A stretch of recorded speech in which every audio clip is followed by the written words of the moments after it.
Graça e paz, Deus abençoe a todos. Estamos aqui para nós gravarmos e ministrar mais uma aula da nossa cosmovisão cristã. E hoje vamos findar a Idade Média, né? Nós aí ficamos aí um bom tempo, né, sobre a história da igreja. Percorremos a igreja aí no mundo antigo, percorremos a igreja durante o período da Idade Média. E agora, hoje eu quero fazer aí um panorama e uma conclusão, né, da Idade Média, do final dessa Idade Média, para nós entrarmos no período da modernidade, né?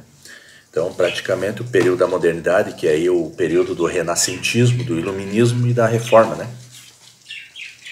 E aí nós vamos percorrer esse caminho até chegar no período contemporâneo hoje, né? Esse desmembramento, como que nós vamos usar o termo teológico correto, né?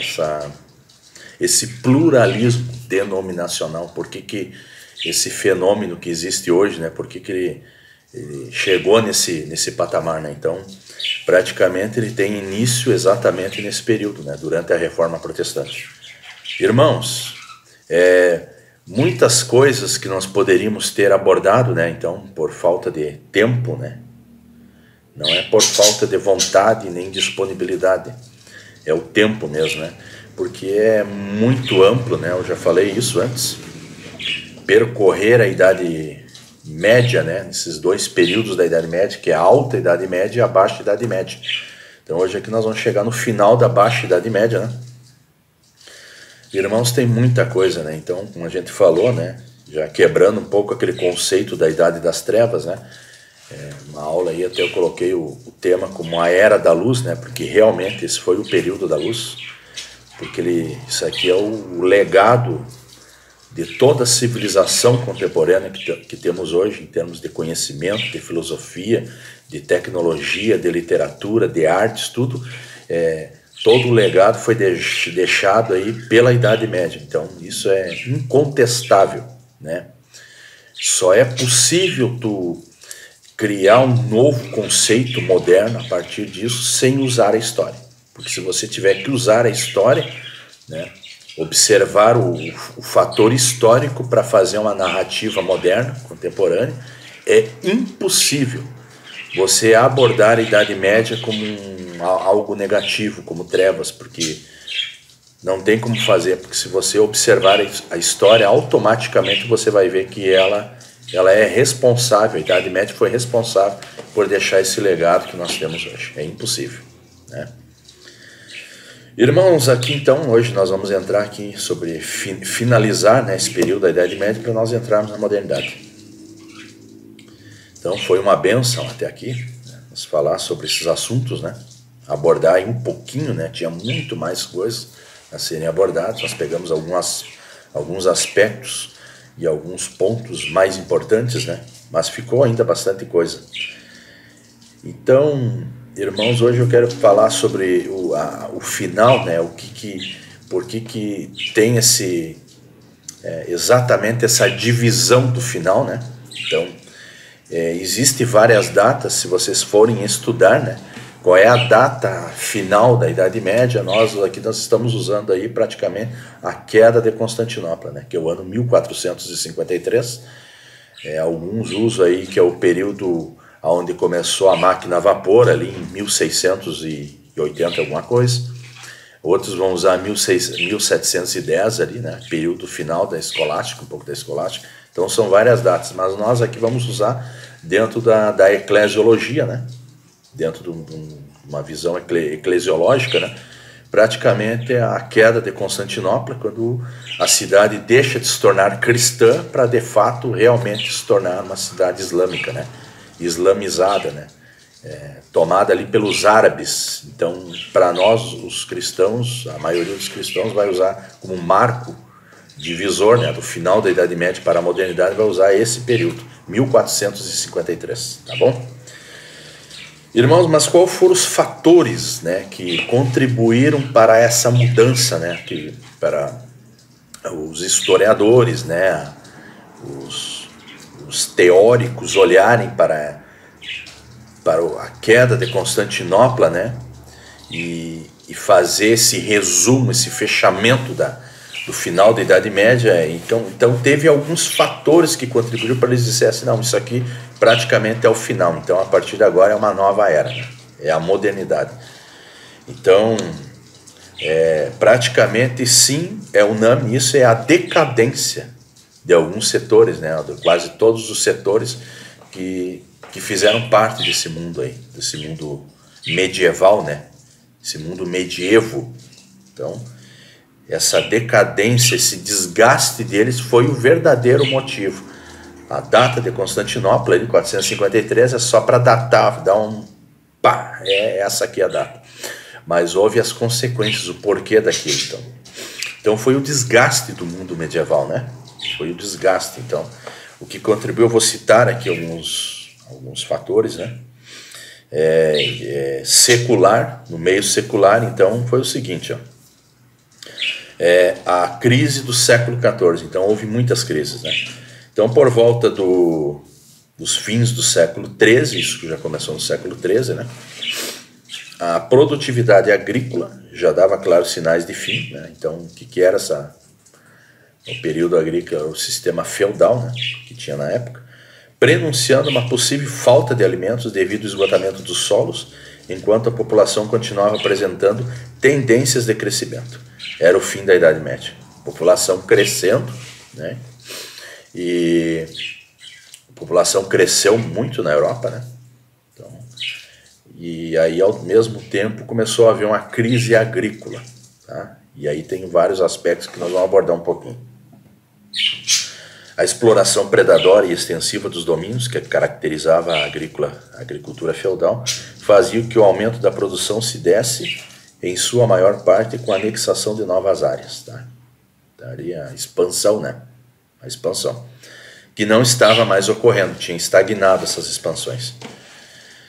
E não com a melhoria das técnicas de cultivo. Então, o fator não era as técnicas muito de cultivo, mas sim pela sua expansão, né? Então, cresceu o número, isso existe até hoje, isso é uma lógica, né? Cresceu a população do mundo, tem que haver uma demanda de alimentos, então tem que haver uma produção maior. Então isso é básico, isso é bem uma coisa bem lógica, né, de se entender. Então na época houve essa crise.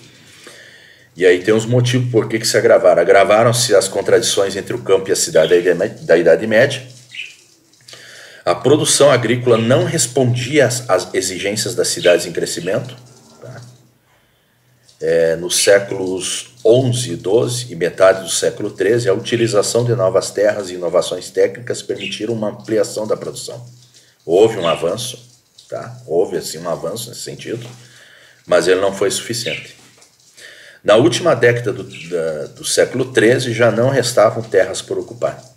De novo, né? A expansão parou, a ocupação de terras. Então, e as terras utilizadas não respondiam às novas necessidades. Além disso, a substituição do trabalho assalariado ocorria muito lentamente. Então agora vai haver um problema dos servos, né? Então vai haver um conflito daqueles que estão lá na terra produzindo para os senhores que são donos dessas terras. Vai começar a surgir um problema nesse sistema feudal. Então, irmãos, a partir do século XIV, né, uma profunda crise anunciou o final da época medieval. Então, na verdade, que nós temos duas crises aqui que abateu a era medieval, tá? Que foi a Grande Fome, tá? Houve uma grande fome. Essa fome foi entre o ano 1315 e o ano 1317, foram 2 anos, em toda a Europa. A Grande Fome, porque essa demanda baixou muito, né? Então, não houve alimentos para alimentar todo mundo. Então, deu uma grande fome, isso aí foi uma coisa muito séria. E aí, automaticamente, isso vai provocar um efeito dominó, que vai causar um outro problema depois, entre o ano 1347 e o ano 1350, que é a peste negra. Olha só, irmãos. Tá? Então, você vê que o alimento é a coisa mais importante no mundo. Então, Hoje vocês vão ver que o Brasil e os Estados Unidos hoje são os maiores produtores de alimentos do mundo. Então hoje o mundo depende dessas duas nações. O Brasil, principalmente, é o maior celeiro de grãos do planeta. Então o Brasil hoje ele tem condições de ampliar as suas terras, né? Produzir muito mais. Por isso que o agronegócio do Brasil hoje ele é muito forte, né? Fugindo aqui um pouquinho, irmãos, né? Explicando um pouco que mais ou menos seria a matemática que teria que ser na época na Europa. A Europa sempre teve esse problema, mas teve esse problema por causa da nobreza, né? Que a nobreza não enxergou e não viu isso. E esse foi um dos fatores do renascentismo e do iluminismo vir para tentar resolver essas deficiências, né? E a gente sabe que quem governava na época isso aí era a igreja que governava esse mundo. Mas então, irmãos, então mais ou menos é isso. Então, o Brasil hoje, por exemplo, tem condições de alimentar o mundo inteiro com as suas terras. É um dos maiores produtores do mundo, né? O agronegócio hoje é responsável praticamente por manter a balança comercial, o PIB, né, do Brasil. Ele vai ter problemas em muitos setores, né, da sua cadeia produtiva, mas o agronegócio ainda vai, se ele estiver bem, ele vai sustentar o PIB do Brasil. Isso é interessante, ver que o alimento ele é muito importante. Então, nessa época, a Europa não conseguiu gerir isso de uma forma sociopolítica, né, e econômica. Não tiveram sabedoria, a igreja não teve sabedoria, né, por causa da forma feudal que eles viviam, né, que praticamente beneficiavam um e outros não, e aí estourou isso aí, irmãos, né, deu essa crise, a grande fome e a peste, né. Então, por que deu a peste? Então a peste ali, irmãos, vocês vão estudar, tem vários motivos que deu a peste, né. Uma delas foi a questão sanitária. A pobreza aqui, depois do período da fome, está muito pobre. O povo se tornou um povo relaxado, não tinha uma assistência estatal para nada, né? Viviam-se de qualquer forma, se alimentavam de qualquer forma, né? Se cuidavam de qualquer forma. Então, essa falta de sistema sanitário urbano e rural, isso aqui consequentemente vai gerar doenças. E uma dessas doenças que depois mais adiante atingiu e pegou uma população que estava com fome, desprotegida no seu sistema imunológico em todos os aspectos, né, social, psicológico, né, individual ou coletivo, em todas as áreas estava debilitado. Então, quando a peste negra pega essa população, o que acontece? Acabou matando essa população, 1/3 da população da Europa acabou morrendo. Tá? Tem ali um outro fator também, que teve um papa lá, que durante o século XII também proibiu a produção de gatos, né, por causa da Inquisição, a perseguição de bruxas, né, então também tem essa história. E aí um papa lá resolveu pôr bem lá que ninguém podia ter gato, que cidade nenhuma mandou exterminar todos os gatos. Também foi um dos fatores, isso é histórico. E o que acabou? Então o rato, ele não tinha mais o seu predador natural, né?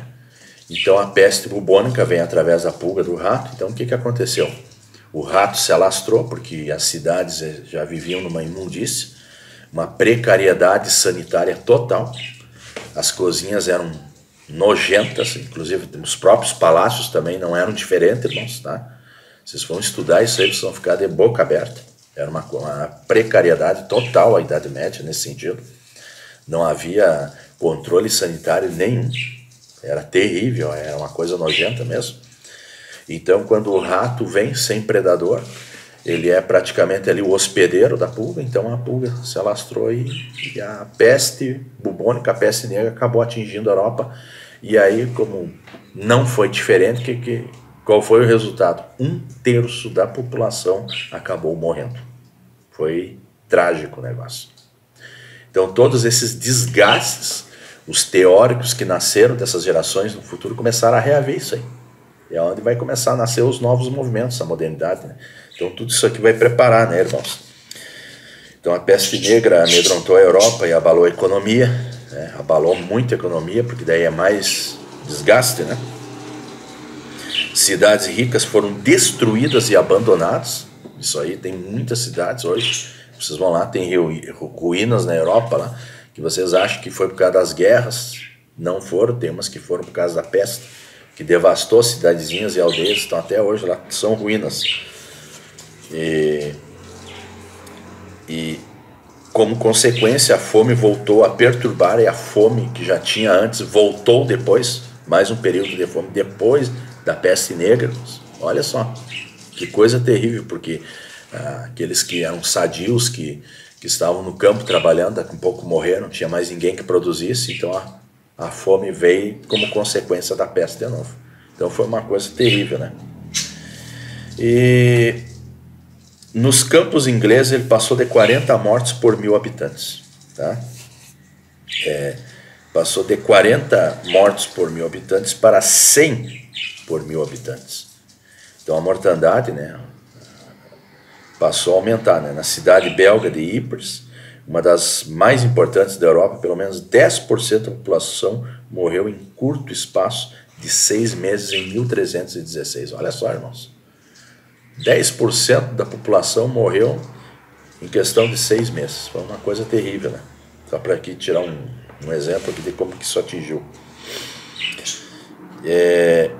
Então, os senhores feudais viram seus rendimentos declinarem. Então, já afetou toda a cadeia, né, produtiva, né, em todos os aspectos sociais, sócios, políticos, em tudo, afetou tudo, né?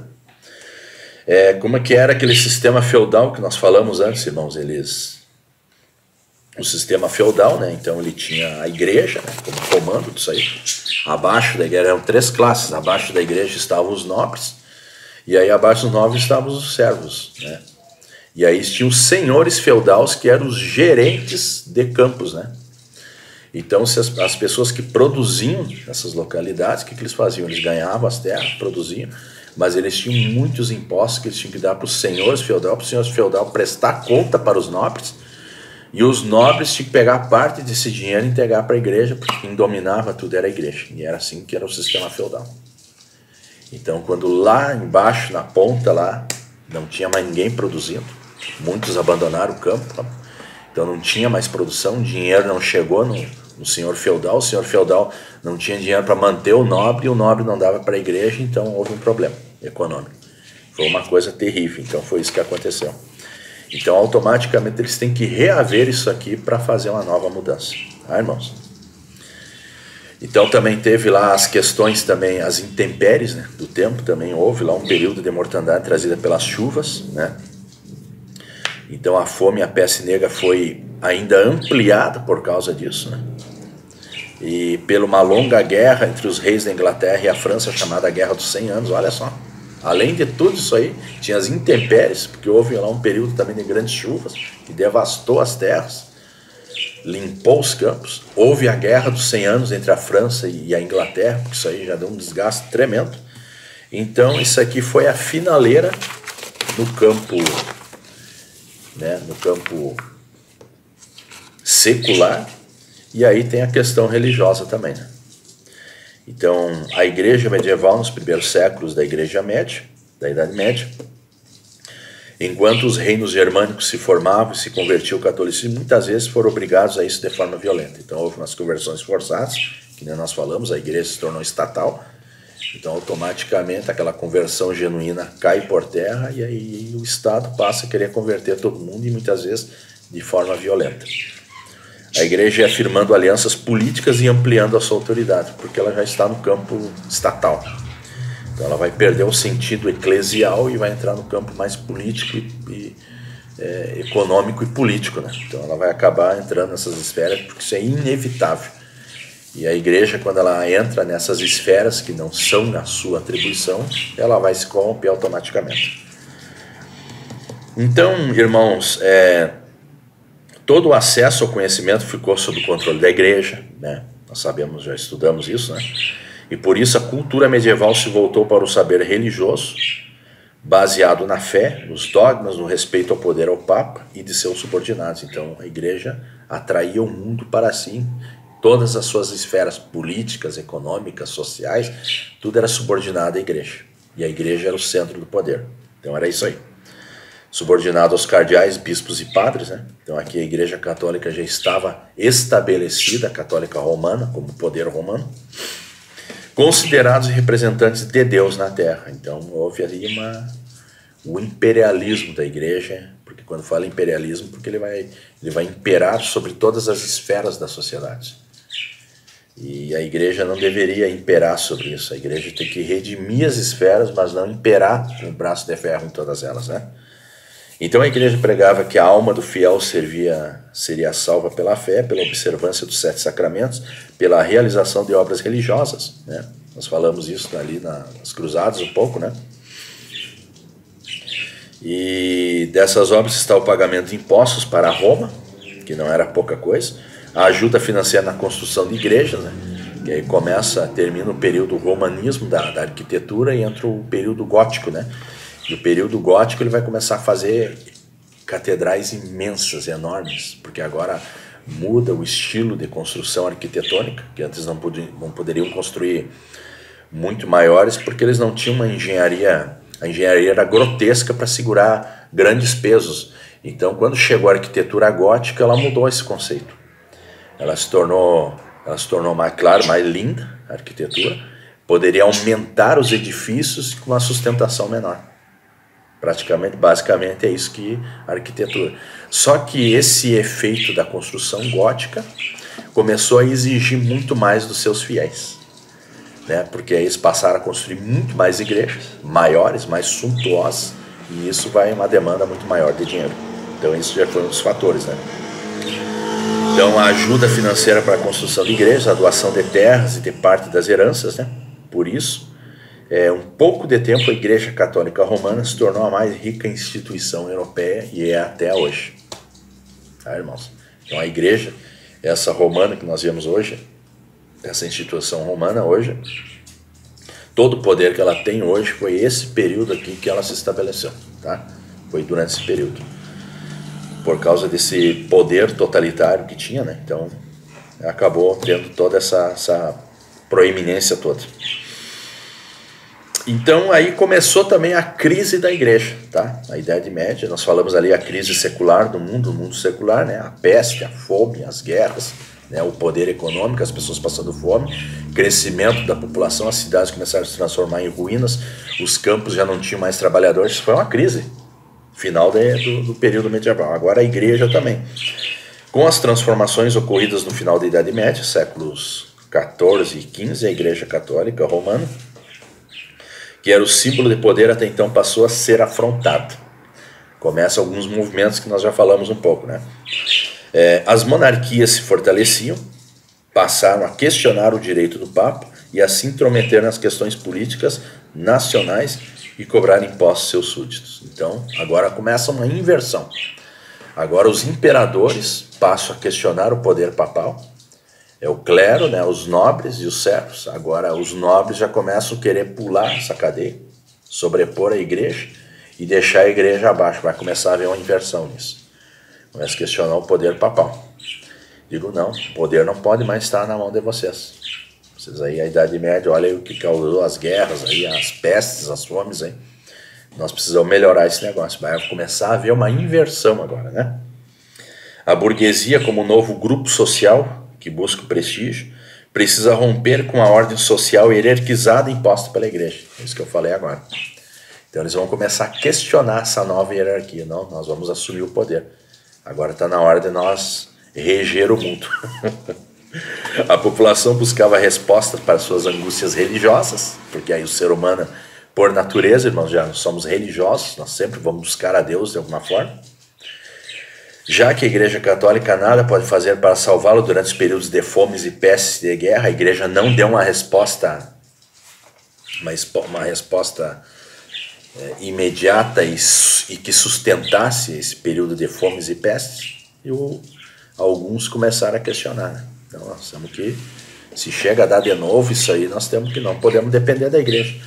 As nossas famílias morreram inteiras de peste. Quem não morreu de peste morreu de fome. Quem não morreu de fome morreu na guerra. Olha só, que coisa triste isso aí. Os humanistas, então, aí os humanistas que já eram, né, que não criam, que eram forçados a crer, aí esse grupo vai vir com força durante esse período de crise. Os humanistas propunham a revalorização do homem dentro do próprio processo do conhecimento. Nasce o antropocentrismo, tá? Vai nascer agora com força o antropocentrismo, o humanismo nasce aqui agora, isso aqui. Então aqui tem muitos homens sábios, inteligentes, né? Cientistas, homens filósofos aqui inteligentes que eram, muitas vezes eram forçados a ter a religião cristã, porque eram forçados, mas eles eram humanistas. Então agora eles começam a ganhar força, vão romper com isso aqui, não, agora nós vamos vir com tudo. Vai nascer o antropocentrismo, de fato, proeminente dentro dessa nova sociedade. Os cientistas, os artistas, né, que são os renascentistas, porque os renascentistas, na verdade, são grupos de artistas e cientistas, tá, irmãos? Esses são os renascentistas. Então eles vão vir agora, vão vir com força esse grupo renascentista, que são essa nova classe, né, de teóricos e pensadores, né, nesse final da Idade Média. E passam a buscar na natureza e na razão, e não mais os dogmas da igreja. Não, os dogmas não podem mais ser o nosso parâmetro. Tem que ser agora a natureza e a razão. Isso é o renascentismo. Então, as respostas para suas questões. Agora nós vamos ter que criar uma nova estrutura, uma nova cosmovisão, uma nova sociedade, uma nova cultura, sem os dogmas da igreja. Vamos retirar os dogmas agora. Então aí vai começar a haver uma nova modernidade. Foi nesse ambiente que surgiram as novas interpretações sobre o cristianismo, que resultaram também em novas religiões, tá? Chamadas as protestantes. Então, no âmbito religioso e no âmbito humano, vai nascer agora essas vertentes, né? A partir do século XV e XVI, tá, irmão?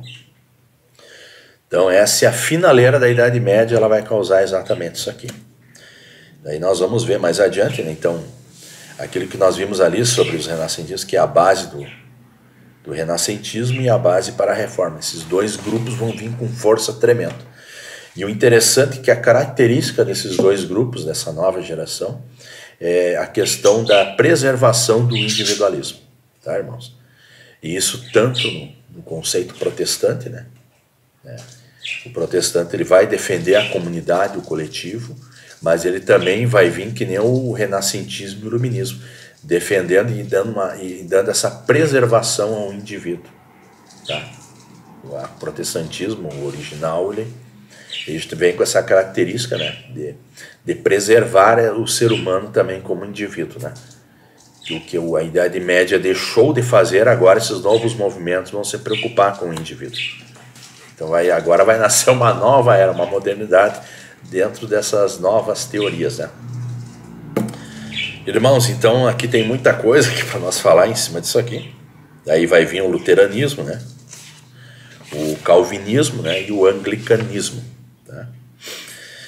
E, irmãos, e interessante que depois também muitos, nós não vamos falar porque não é o propósito aqui, mas muitos reinos também nesse período acabam caindo, né? Eles acabam despencando aí, por causa desses movimentos aí, né? Desses novos grupos que vão surgir. Um até que vem firme e forte de todo esse movimento aí é a França, né? Então eu vou pegar um exemplo, que a França ele foi muito acentuado, inclusive na França ali, vocês vão ver que no século X ali, a sede da igreja romana, apostólica romana, também esteve em Avignon, que era na França, uma época que estava dividido o poder na França, Roma, né, e Constantinopla. E interessante ali que a nobreza francesa era algo assim, aí quem estudou a história aí vai entender, porque sempre é falado isso, né? Que a França ali era um extremismo ali, o que os nobres viviam, né? Eles tinham aquela vida pomposa, né? Eles sugavam os servos, né? Para manter o estilo de vida da burguesia, da nobreza francesa.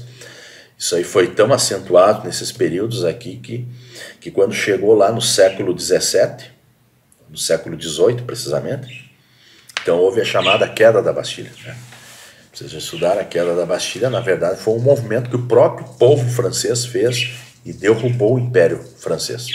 porque eles não aguentavam mais sustentar a nobreza, eles estavam em extrema fome, extrema pobreza, e a nobreza vivendo nos maiores requintes da Europa. Acho que nem os outros impérios britânicos, né, os germânicos lá não estão vivendo da forma que a França vivia.